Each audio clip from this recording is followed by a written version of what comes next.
Disclaimer, ang kwentong ito ay isang kathang-isip na hango sa mga alamat, paniniwala, at kababalaghan sa kulturang Pilipino.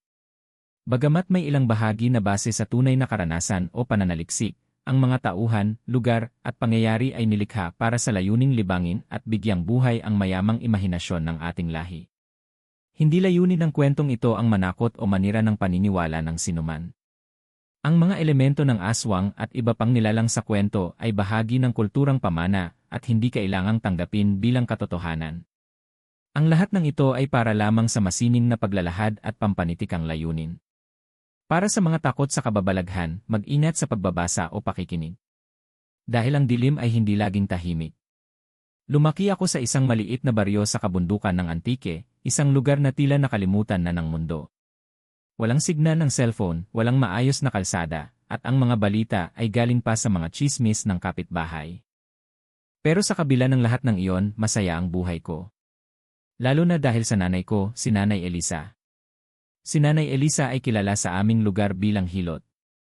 Pero higit pa roon, para siyang tagapagligtas ng mga may sakit, tagapagpaluwal ng sanggol, at tagapayo ng mga nawawala sa landas. Hindi siya nag-aral ng medisina, pero parang may kakaiba siyang kaalaman sa katawan ng tao. Alam niya kung anong dahon ang gagamitin sa lagnat, anong langis ang pantanggal ng pilay, at anong dasal ang panlaban sa masamang espiritu. Bata pa lang ako, humahanga na ako sa kanya. Lahat ng tao ay lumalapit sa kanya, mapamayaman o mahirap. Kapag may problema sa pamilya, siya ang kinakausap. Kapag may buntis na hindi makaanak, siya ang pinupuntahan. May kababalaghan man o wala, parang alam ni nanay kung ano ang sagot. Pero sa kabila ng lahat ng papuri, may isa ring lihim na palaging nakabitin sa pangalan niya, may lahi raw yan. Noong una, hindi ko pinapansin ang sabi-sabi. Baka naiinggit lang ang iba.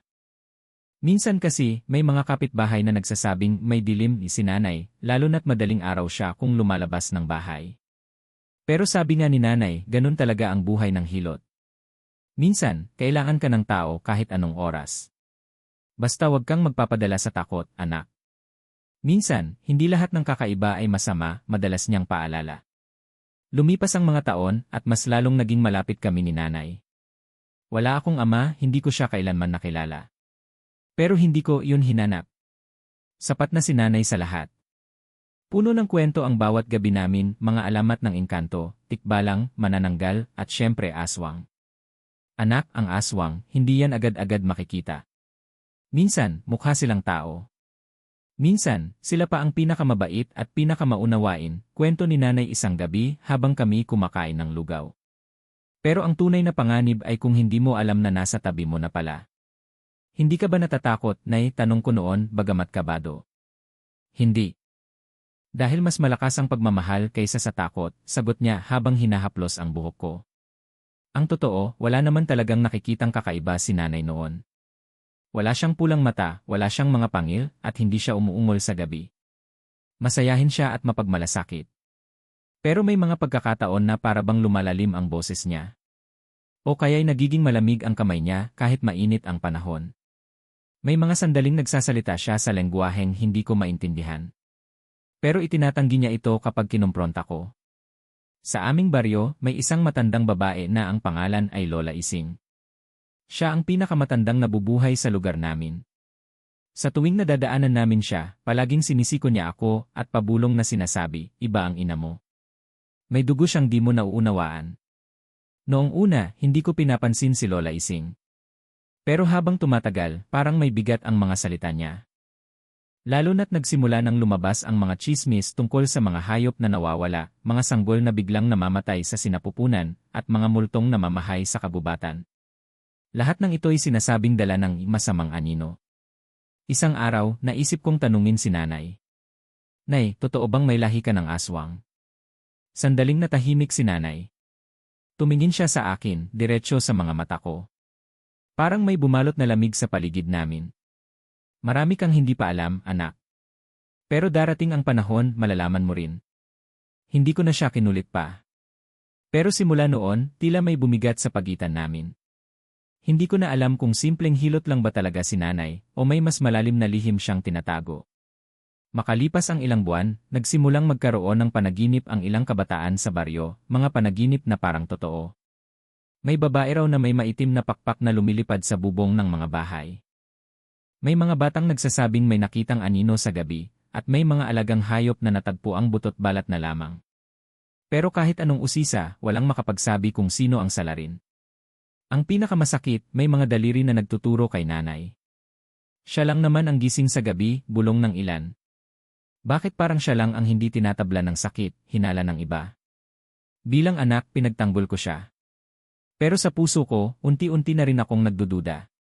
Lalo na nang minsang mahuli ko siyang nakatitig sa akin, habang ako'y natutulog, na para bang may binubulong sa isip niya. Wala pa akong lakas ng loob para tanungin siyang muli. Pero alam kong simula ng mga gabing iyon, hindi na ako matutulog na payapa. Dito nagsimula ang pagbagsak ng tahimik naming mundo. Simula nang tanungin ko si nanay kung may lahi ba talaga siyang aswang, naging mas mapanood ako sa mga kilos niya.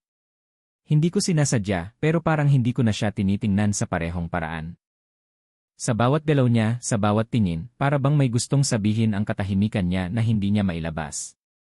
At unti-unti, napansin ko ang mga pagbabago. Ang una kong napansin ay ang kanyang pagbabago sa tulog. Dati, maaga siyang natutulog. Pero ngayon, palaging gising si nanay sa kalagitnaan ng gabi. Minsan, pagdilat ko ng mata, wala siya sa kama. Hindi ko alam kung anong oras siya umaalis o kung saan siya pumupunta. Pero palagi siyang bumabalik bago mag-umaga, at kapag tinatanong ko, ang sagot niya lang ay, may tinulungan akong manganak. Sa kabilang baryo. Wag mo na akong tanungin. Hindi ako kontento. Lalo na't walang nakakaalam sa baryo namin ng babaeng nanganak noong mga gabing iyon. Pangalawa, naging mas tahimik at malalim mag-isip si nanay. Madalas ko siyang mahuli na nakatitig sa bintana, lalo na kapag bilog ang buwan. Tila may inaabangan. Ang mga mata niya, dating puno ng init at pagmamahal, ay parang nagiging malamig sa gabi. Hindi na ako makatingin ng matagal. Parang hindi na siya ang nanay na kilala ko. Isang madaling araw, habang patakas kong sinundan siya sa labas, nakita ko siyang lumakad papasok sa gubat na nasa likod ng aming bahay. Bitbit ang isang sako at garapong may laman na tila dugo. Hindi ko na siya nasundan dahil sa takot. Hindi ko alam kung may hinahatid siya o may kinukuha. Basta't ang sigurado ko, hindi na ito pangkaraniwang hilot lang. Kinabukasan, may kumalat na balita, may alagang kambing daw na natagpuang wala ng laman ang loob, parang sinipsip lahat ng dugo. At ang pinakakakaiba? Wala ni isang bakas ng kagat o hiwa. Malinis, parang sinipsip sa pamamagitan ng tubo. At doon ako lalong kinilabutan. Isang gabi, habang ako'y papuntang kusina para uminom ng tubig, may narinig akong mahihinang ungol mula sa kwarto ni nanay. Nang sumilip ako, nakita ko siyang nakaluhod sa harap ng altar, pero hindi siya nagdarasal. Ang buong katawan niya ay nanginginig, parang may nilalabanang kung anong puwersa sa loob niya. Ang mga labi niya ay bumubulong ng salitang hindi ko maintindihan, tila lumang wika, hindi Tagalog, hindi Bisaya. Sa takot, bumalik ako sa kwarto. Hindi ako makatulog. Ilang minuto lang ang lumipas, bigla siyang pumasok sa silid ko. Nakatingin siya sa akin, pero hindi siya nagsalita. Yumuko lang siya, hinaplos ang noo ko, at bumulong ng patawad, anak. Kinabukasan, normal na naman siya. Nagsaing, naglaba, tumawa pa sa kwento ng kapitbahay. Pero sa akin, ibang-iba na ang pakiramdam. Para bang may ibang katauhan sa loob ni nanay na kumakawala sa gabi, at bumabalik sa umaga. Dumating ang araw ng pista ng baryo. Masaya ang lahat, may mga palaro, may misa, may mga lutong handa. Pero sa kalagitnaan ng kasiyahan, may batang babae na nawawala. Anak siya ni Aling Minda, kapitbahay namin sa likod. Ayon sa mga kasamahan ng bata, huli raw nila itong nakitang papunta sa gubat mag-isa. Nagtulong-tulong ang buong baryo sa paghahanap, pero hindi siya natagpuan. Ilang araw ang lumipas, natagpuan ang damit ng bata sa may bangin, kalapit ng gubat. May bahid dito ng dugo, ngunit hindi sapat para sabihing patay na siya. Wala ni isang bakas ng katawan, tila nawala na lang na parang bula. At gaya ng inaasahan ko, napatingin na naman ang mga tao kay nanay. Siya lang ang palaging nasa gubat, bulong ng isa. May alam siya pero ayaw magsalita, bulong ng isa pa. Ang masaklap. Maging ako ay nagsimulang magtanong. Kahit labag sa loob ko, hindi ko maalis ang hinala. Lalo na nang makita kong sinusunog ni nanay ang isang pulang damit sa likod bahay, na halos kamukha ng suot ng batang nawawala. Noong gabing iyon, hindi na ako nakatiis. Hinarap ko si nanay. Nay, ano bang ginagawa mo tuwing gabi? Bakit parang may tinatabo ka? Totoo ba may lahi kang aswang? Napaluhod siya sa harap ko. Napaiyak. At ang tanging nasabi niya, akala ko kaya kong labanan. Pero habang tumatagal, mas lalo kong nararamdaman ang pagkagutom, hindi ko alam kung anong klaseng gutom ang tinutukoy niya. Gutom sa dugo? Gutom sa laman? O gutom sa isang bagay na hindi ko pa nauunawaan? Hindi ko siya iniwan sa gabing iyon. Pero sa puso ko, alam kong may malaking delubyo nang darating sa buhay namin. Hindi ko pa man alam ang buong katotohanan, pero tiyak kong unti-unti nang nabubuksan ang pinto ng isang mas madilim na mundo. At sa pagpasok ng susunod na gabi hindi na ako sigurado kung gigising pa ako na buo ang mundo ko. Matapos ang pag-amin ni nanay na parang may hindi na siya mapigilang gutom, naging mas matindi ang pagdududa at takot ko. Hindi ko alam kung anong klaseng gutom iyon, at hindi ko alam kung kailan siya tuluyang bibigay sa puwersang tila lumalamon sa kanyang katauhan. Sa kabila ng sakit at pagkalito, hindi ko siya maiwan. Siya pa rin ang nanay ko. Pero sa bawat araw na lumilipas, mas lalong lumalakas ang presensya ng kadiliman sa bahay naming dati ipon ng init at pagmamahal. Unang senyales, ang paligid mismo. Ang mga halaman sa likod ng bahay ay unti-unting natutuyo. Kahit tag-ulan, tila hindi sapat ang tubig para manatiling berde ang mga dahon. Ang mga ibon na dati dumadapo sa bintana, ngayoy parang iniiwasan na ang bahay namin. Minsan, sa kalagitnaan ng gabi, naririnig kong may humuhuni sa labas, hindi tunog ng uwak o ibon, kundi parang boses ng babae na nag-iisa sa kakahuyan. Mahaba, malungkot, at tila humihingi ng tulong. Pangalawa, ang amoy. May kakaibang amoy na nagsimulang bumalot sa buong bahay. Hindi mabaho, pero matalim, amoy putik na hinaluan ng dugo. Kapag tinanong ko si nanay, sagot lang niya, baka daga lang yan. Huwag mong pansinin. Pero napansin ko, sa tuwing lalakas ang amoy, lalalim ang titig ni nanay. Parang inaamoy niya ito ng may pagkagusto. Isang gabi, naabutan ko siyang nakatayo sa harap ng lumang bowl, nakabukas ito, at may laman ng mga lumang papel, buto, at kung ano-anong tila bahagi ng hayop. Isa lang ang malinaw, hindi yun gamit ng isang normal na hilot. Pangatlo, ang biglaang panauhin.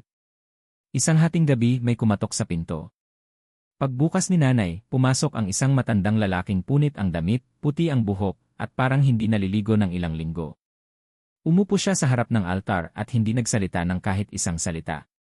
Hindi ko siya kilala. Pero si nanay, tila pamilyar sa kanya. Nagkatinginan sila. Tumingin ang matanda sa akin at mahinang bumulong, ang dugo'y bumalik sa kanyang ugat. Pagkatapos noon, tumayo siya, lumabas, at hindi na nakita pa. Kinabukasan, nang tanungin ko si nanay kung sino yon, ang sagot niya lang ay, isa sa mga bantay. Hindi ko alam kung anong klaseng bantay ang tinutukoy niya. Pero simula noon, pakiramdam ko'y may mga mata nang nakatingin sa bawat kilos ko, mga matang hindi galing sa tao. Pang-apat, ang mga salitang hindi ko maintindihan. Minsan, habang natutulog ako, nagigising ako sa tinig ni nanay na may binibigkas sa kusina. Paglabas ko, nakatayo siya roon, nakapikit, at parang nagsasalita sa ibang wika, malalim, matanda, parang mga tunog na hindi galing sa tao. Nang tawagin ko siya, parang nawawala siya sa ulirat, tapos biglang babalik at magtatanong, "Anak, anong ginagawa mo sa labas ng kwarto mo?" Hindi na siya nakakaalala ng mga nangyayari sa gabi.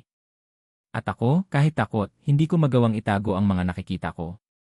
Isang araw, nagpa siyang dumaan sa bahay si Aling Doray, isang matandang albularya mula sa kabilang sitio. Pagpasok pa lang niya sa bakuran, bigla siyang napahinto. Parang may naramdaman. "May itim na anino sa bahay niyo," sabi niya sa akin. "Hindi ito basta multo. Ito'y buhay at may kaugnayan sa dugo." Sinubukan kong kumbinsihin si nanay na magpatingin kay Aling Doray. Ngunit tinanggihan niya ito. Galit na galit siya. "Hindi ko kailangan ang dasal ng huwad," sigaw niya. Hindi ko na siya nakitang ganoon kasungit sa matagal na panahon. Lumipas ang mga araw, may mga pangyayaring nagpapatunay na hindi na ito simpleng kwento lang. May batang nakita raw ang initim na babae sa bubungan ng aming bahay. May kabayong namatay, walang sugat pero tuyo ang dugo. At isang gabi, nang dumanas ng bangungot ang isang buntis sa baryo, sinabi niyang si nanay raw ang nasa panaginip niya lumulutang, may pulang mata. Dito ko na naramdaman ang bigat ng katotohanan. Ang ina ko, si Nanay Elisa, hindi lang basta may lahi ng aswang kundi unti-unti nang tinatanggap ito ng kanyang katawan. Hindi ko alam kung bakit ngayon lang ito lumalabas. Bakit ngayon lang siya gumigising? Pero isang bagay ang malinaw, may puwersang gumagalaw sa likod ng lahat ng ito. At ako ang anak ng isang nilalang na pinaniniwala ang tagapagmana ng lahi ng kadiliman. Pero hindi pa tapos ang laban. Hindi pa ako sumusuko. Gusto kong hanapin ang sagot, paano ko siya maililigtas? At paano ko malalaman kung ako rin ay hindi pa unti-unting nahahawa? Isang gabi, habang ako'y naglalakad pa uwi galing sa bayan, isang matandang lalaki ang bigla akong tinawag sa ilalim ng punong balete. Hindi ko siya kilala, pero parang may kakaibang aura ang kanyang presensya, malamig ang hangin, biglang tumahimik ang paligid, at ang mga alagang aso ng mga kapitbahay ay nagsimulang tumahol ng sabay-sabay. Alam mo na, di ba, bulong ng matanda, na tila may nakasulat sa kanyang mga mata. Hindi ako sumagot. Pero totoo, may kutob na ako, at ang kutob na iyon ay unti-unting ginagawang realidad ng mga palatandaan, ang pagbabago kay nanay, ang mga hayop na namamatay, ang mga batang nawawala, ang mga panaginip at tinig sa gabi. Ngunit ang hindi ko inaasahan ay ang susunod na sinabi ng matanda. Hindi mo lang siya basta anak, ikaw rin ay tagapagmana. Parang lumamig ang dugo ko. Tila may malamig na hangin ang pumasok sa puso ko. Ang ibig sabihin ba nito, ako rin ay may dugong aswang? Bago pa ako makapagsalita, iniabot ng matanda ang isang lumang piraso ng tela, may nakasulat sa sinaunang baybayin, alibata. Ito ang sagot. Pero huwag mo itong bubuksan malapit sa ina mo. Kung buksan mo ito habang siya'y naroon, gigising ang kanyang tunay na anyo. Nang umuwi ako, dinala ko ang tela sa likod ng bahay at doon ko binasa sa ilaw ng gasera.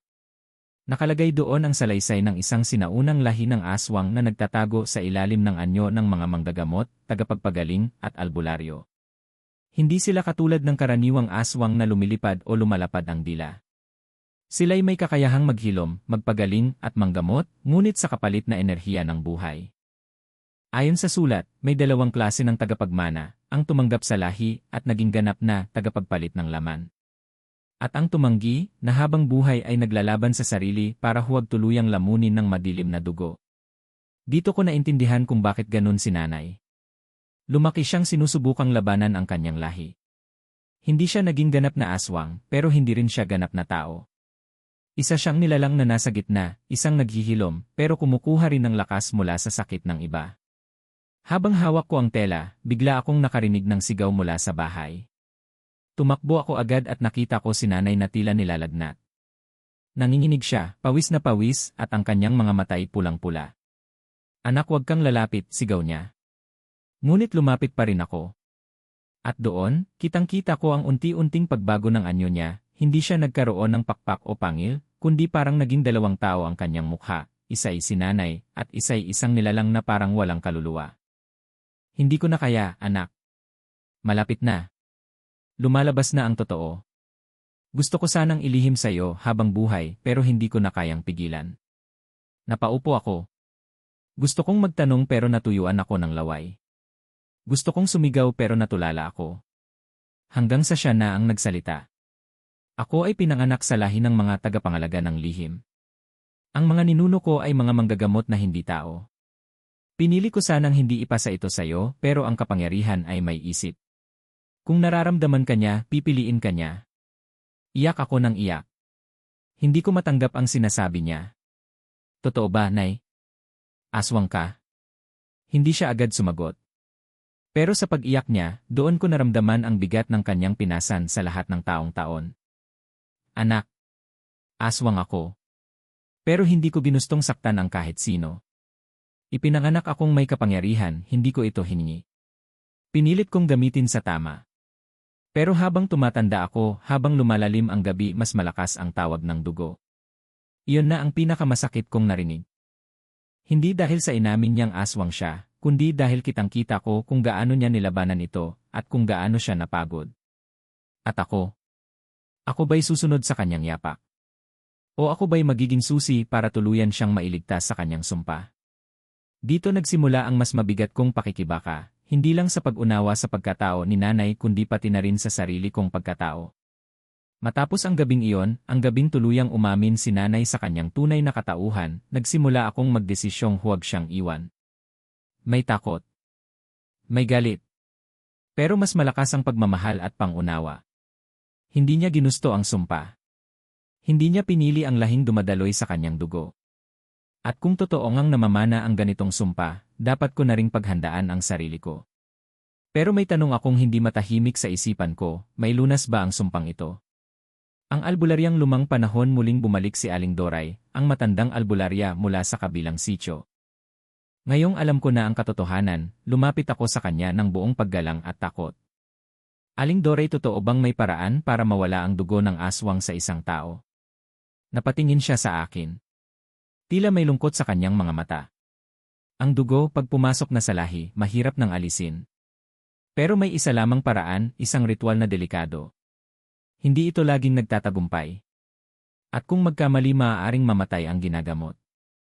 Napalunok ako. Anong klaseng ritual po iyon?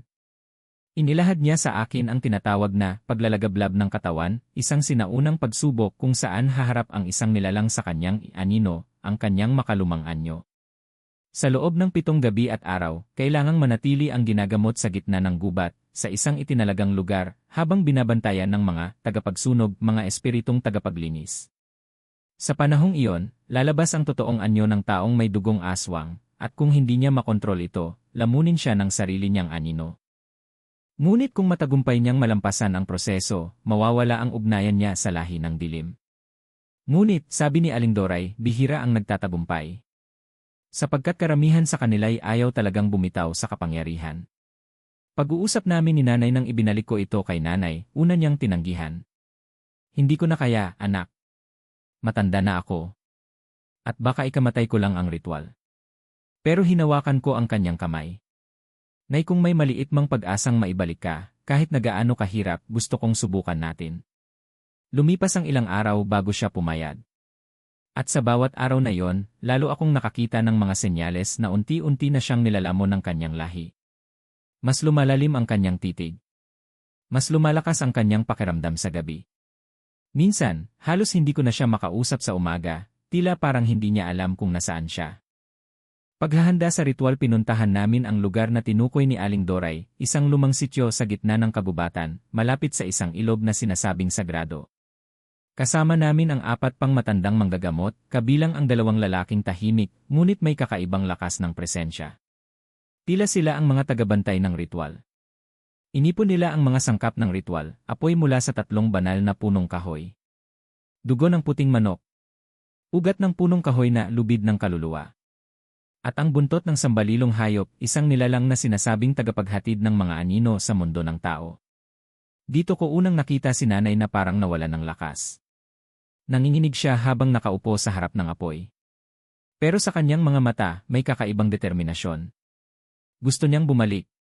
Gusto niyang muling maging ganap na ina.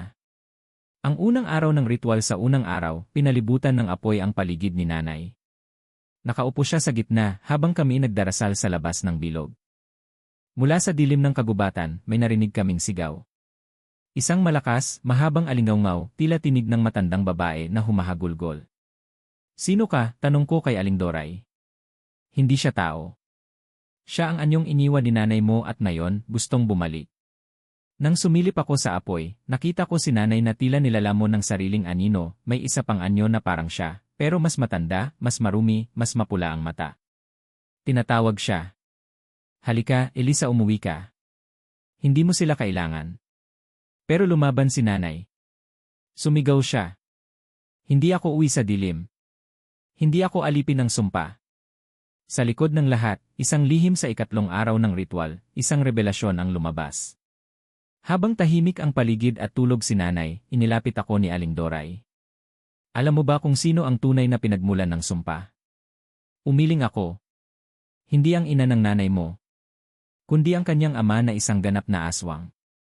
Ang lahi ng ama niya ang siyang pinakamalakas, hindi nasusunog, hindi namamatay, at kaya kayong tawagin pabalik kahit patay na. Napatayo ako sa gulat. Kung mabibigo si nanay mo sa ritual, siya'y magiging tuluyang sisidlan ng kanyang ama, at maaaring ikaw na ang sunod. Sa gitna ng takot at pananampalataya sa 5 gabi, nanginig ang lupa. Ang apoy ay tila may buhay.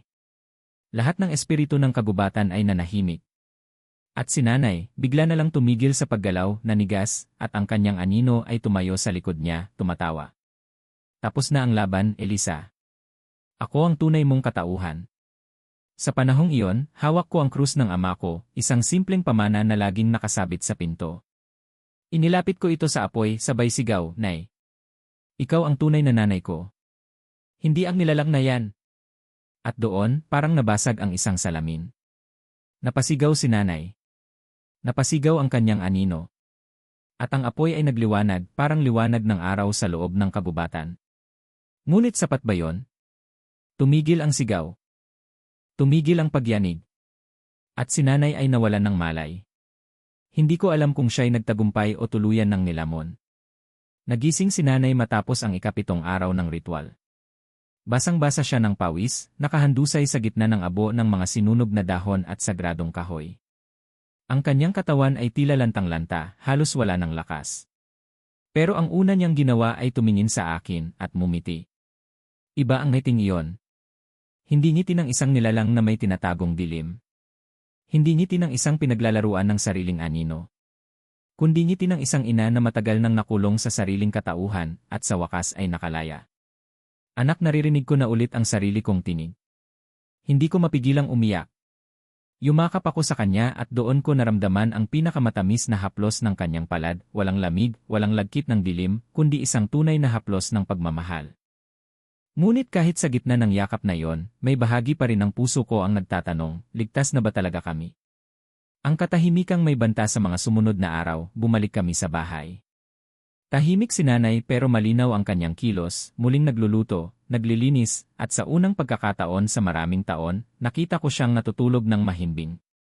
Ngunit may ilang bagay akong napapansin, sa gabi, hindi na umiiyak ang mga pusa. Wala na ang tunog ng mga kalmot sa bubong.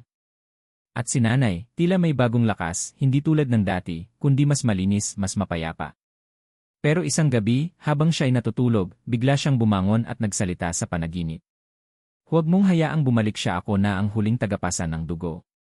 Sinubukan ko siyang gisingin, pero mahigpit ang kapit niya sa unan, at ang kanyang mga mata, bagamat nakapikit, ay umaagos ng luha.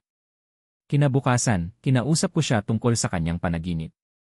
At doon niya inamin ang pinakatago niyang pangamba, Anak, totoo ngang nakalabas ako sa anino, pero hindi ibig sabihin ay tapos na ang laban. Sapagkat ang anino ay may lahi. At ang pinuno ng lahing iyon, ang ama ko, ay hindi pa rin tuluyang nawawala. At kung hindi ako, ikaw ang susunod niyang susubukan. Ang panibagong anyo, lumipas ang isang linggo, at isang gabi, habang ako'y natutulog, nanaginip ako. Isa itong kakaibang panaginip, nasa gitna ako ng kakahuyan, at may isang matandang lalaki na nakasuot ng itim na balabal, may hawak na baston na parang ugat ng punong kahoy. Ikaw ang bunga ng dalawang mundo, bulong niya. At darating ang oras, pipili ka kung saan ka lulugar. Pagmulat ko, basa ng pawis ang aking katawan. Ngunit may mas matindi akong naramdaman, parang may gumising sa loob ko. Isang bahagi ng aking pagkatao na tila matagal nang natutulog. At nang humarap ako sa salamin, nakita ko ang sarili kong mga mata, hindi na lamang kayumanggi, kundi may bahid ng pula sa gitna. Ang pag-usbong ng kapangyarihan sa mga araw na sumunod, napansin ko ang mga bagay na hindi ko dating kayang gawin, naiintindihan ko ang bulong ng hangin tuwing gabi. Nakikita ko ang anino ng mga hayop kahit wala silang katawan. At isang araw, nang sugatan ng alaga naming aso, hinawakan ko ito at kusang gumaling ang sugat. Doon ako lalong kinabahan. Ito na ba ang simula? Ako na ba ang bagong tagapasan ng sumpa? Agad akong lumapit kay Aling Doray, na noon ay tila may inaasahan na. Sabi ko na nga ba? Ang ritual ay hindi lang para sa ina mo. Pagsubok din yon para sa'yo. At sa paglabas ng ina mo mula sa anino, ikaw naman ngayon ang magiging tagapagdala ng liwanag o dilim. Ang desisyon, yakapin o labanan. Gulong-gulo ang isip ko. Hindi ko alam kung dapat ko bang yakapin ang bagong kapangyarihan na ito. Lalo't sa tuwing ginagamit ko ito, may nararamdaman akong kakaiba, parang ang lakas na nagmumula ay hindi basta sa akin, kundi sa isang mas matandang pinagmulan. Hanggang sa muli akong nanaginip. Sa panaginip na yon, naroon si nanay, suot ang puting damit, nakatayo sa harap ng isang bangin. Anak, nasa iyo na ang kapangyarihan. Pero nasa iyo rin ang desisyon. Alalahanin mo, ang dugo ay pwedeng sumunod, pero ang puso ang magtatakda kung ano ang tunay mong pagkatao. Pagkatapos noon, nagising ako, at sa tabi ko ay naroon si nanay, gising na rin, at hawak ang aking kamay. Anak, ipangako mo kung sakaling ikaw na ang tawagin, huwag mong kalimutang piliin ang kabutihan. Kahit mas madali ang dilim. Paghahanda sa susunod na laban simula noon, nagdesisyon akong pag-aralan ang lahat ng kayang ituro ni nanay.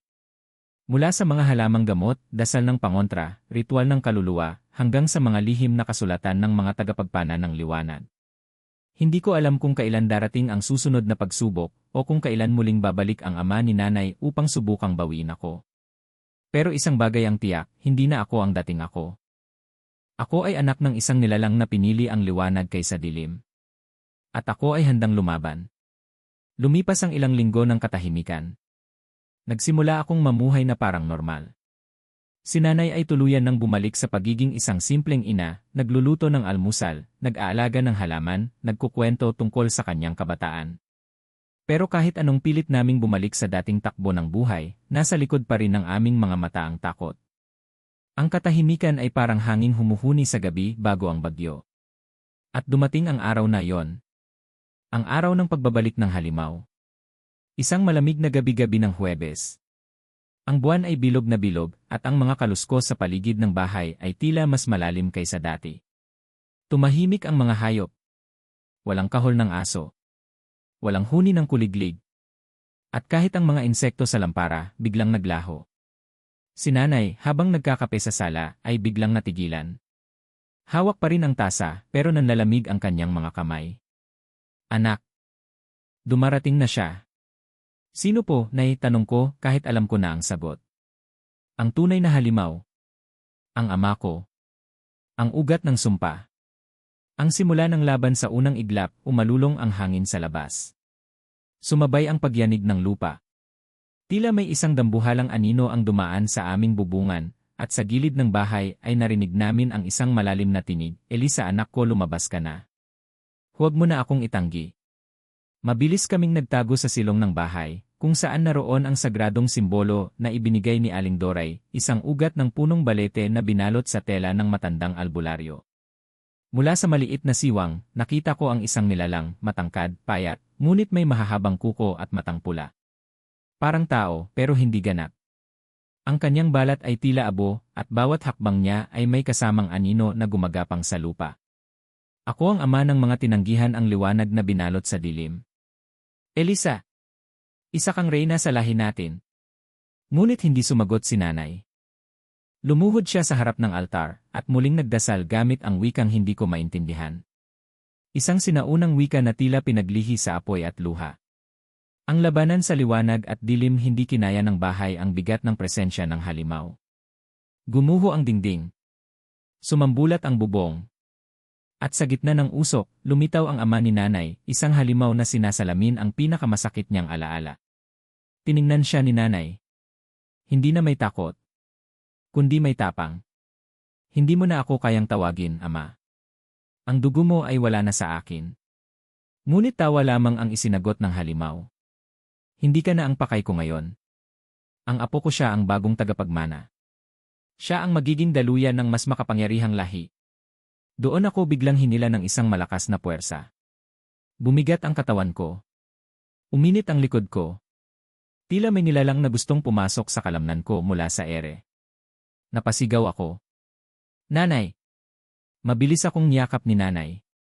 Inilabas niya ang krus ng aking yumaong lolo, sabay idinikit sa aking noo. Pumikit siya. At doon, isang liwanag ang lumabas mula sa kanyang mga palad, isang puting apoy na pinalilibutan ng mga aninong parang ibon. Hindi mo makukuha ang anak ko. Hindi habang ako'y buhay. Ang sakripisyo ni nanay nagningning ang buong paligid. Ang halimaw ay napasigaw.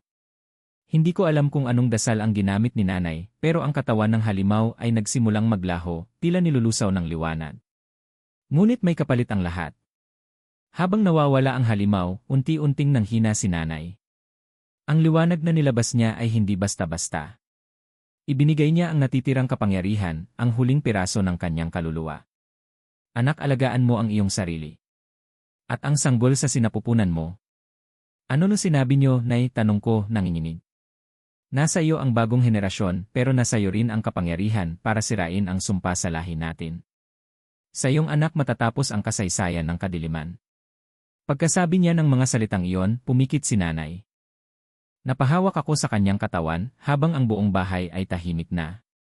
Ang katahimikang may bagong simula ng umaga ay dumating ang mga albularyo. Tinulungan nila akong ilibing si nanay sa ilalim ng punong balete, hindi bilang aswang, kundi bilang bayani. Isang inang sinakripisyo ang lahat upang maputol ang sumpa ng kanyang lahi. Sa kanyang puntod ay isinulat ko, Elisa, ina, mandirigma, at ilaw ng kadiliman, pagkalibing kay nanay, bumalik ang katahimikan. Ngunit hindi ito yung dating katahimikan na may kasamang takot, ito ay katahimikan ng paghilom, ng pag-asang unti-unti nang bumabalik. Hindi naging madali ang mga sumunod na buwan. Walang araw na hindi ko naaalala ang sakripisyo ni nanay. Ang kanyang halakhak, ang kanyang mga kwento habang naglalaba, at ang kanyang kamay na palaging malamig ngunit puno ng pagmamahal. Ngunit higit sa lahat, dala-dala ko sa bawat hakbang ang kanyang bilin, sa iyong anak matatapos ang kasaysayan ng kadiliman. Paglilihi at ang gintong panaginip isang buwan matapos mailibing si nanay, napansin kong may kakaiba sa katawan ko, madalas akong pagod, nahihilo sa umaga, at sensitibo sa amoy ng bawang. Akala ko'y epekto pa ng trauma, pero nang ipasuri ako ni Aling Doray. Ineng buntis ka. Hindi ako makapaniwala. Isang bagong buhay ang nabubuo sa loob ko, isang nilalang na pag-asa, bunga ng pag-ibig, at saksi sa digmaan ng liwanag at dilim. Pero alam ko, ang batang ito ay hindi ordinaryo. At nagpatunay doon ang panaginip ko isang gabi, nasa gitna ako ng isang gubat. Hawak ko ang kamay ng batang lalaki, maliwanag ang kanyang mukha, at ang kanyang mga mata ay nagliliwanag na parang ginto. Mama, wika niya, salamat po sa hindi pagpapamana ng dilim. Nagising akong umiiyak. Doon ko na lamang ang desisyon ko ay tama. Sa akin nagwawakas ang sumpa, hindi sa dugo, kundi sa pagpili. Ang pagtanggap ng kapalaran lumipas ang mga buwan ng pagbubuntis. Sa bawat yugto, ginugol ko ang oras ko sa pag-aaral, mga dasal ng pangontra, sagradong halaman, at kwento ng mga unang tagapaglaban ng dilim. Alam kong balang araw, magtatanong ang anak ko, at kailangan ko siyang ihanda. Ma, totoo bang may aswang? Ma, bakit ako naiba? At ang tanging maipapamana ko sa kanya ay hindi kapangyarihan, kundi karunungan at pagkatao. Sa ika-9 na buwan, isinilang ko ang isang batang lalaki. Malusog. Tahimik. At nang una siyang humawak sa aking daliri, isang marahang init ang dumaloy sa buong katawan ko. Ang huling ritual ayon kay Aling Doray, kailangang gampanan ko ang huling ritual sa sanggol upang tuluyang putulin ang ugnayan sa lahi ng dilim. Gabi ng ika-7 araw mula nang isilang si Mateo, pangalan ng anak ko, na ang ibig sabihin ay kaloob ng Diyos, nagtungo kami sa paanan ng bundok kung saan unang lumaban si nanay sa kanyang ama. Sa gitna ng gabi, bininyagan siya gamit ang tubig mula sa sagradong bukal. Inusal ko ang mga salita na itinuro ng albularyo, sa liwanag ka isinilang, sa liwanag ka lalakad. Wala kang utang sa lahing lumilim. At habang ginagawa ko ang ritual, biglang lumamig ang hangin. Mula sa ulap, may aninong dahan-dahang bumaba, hindi nakakatakot, kundi parang kaluluwang payapa. Si nanay. Ngumiti siya. Walang salita, pero alam kong siya yon. Tiningnan niya si Mateo, saka ako, at saka siya nawala sa liwanag ng buwan. Tapos na ang kanyang misyon. Ngayon, ikaw na ang tagapagdala ng panibagong yugto. Isang bagong simula ngayong taon ay magtatatlong taon na si Mateo. Isa siyang masayahing bata, mahilig sa halaman, malapit sa mga hayop, at may kakaibang kabaitang likas sa kanyang puso. At ako? Isa akong inang may dalang kwento. Hindi para sa takutan, kundi para sa paalala, na sa bawat lahing sinumpa, may isa laging pipiliing lumaban para sa kabutihan. Hindi ko pinili ang lahi ko. Pero pinili kong hindi ipasa ang sumpa. Panghuling mensahe, marami ang hindi maniniwala sa kwentong ito. May tatawa, may tatawag na katang-isip. Pero sa bawat pamilya, sa bawat sulok ng mundo, may kwento ng kadiliman na pinipilit patahimikin. Sa inyo kong mga nakikinig, kung alam mong may bahid ng dilim sa lahi mo, huwag mo itong ikahiya. Harapin mo. Aralin mo. At higit sa lahat, piliin mong hindi ito ipasa. Ako ang anak ng isang nilalang na piniling maging tao. Ako ang bunga ng tapang, hindi ng takot.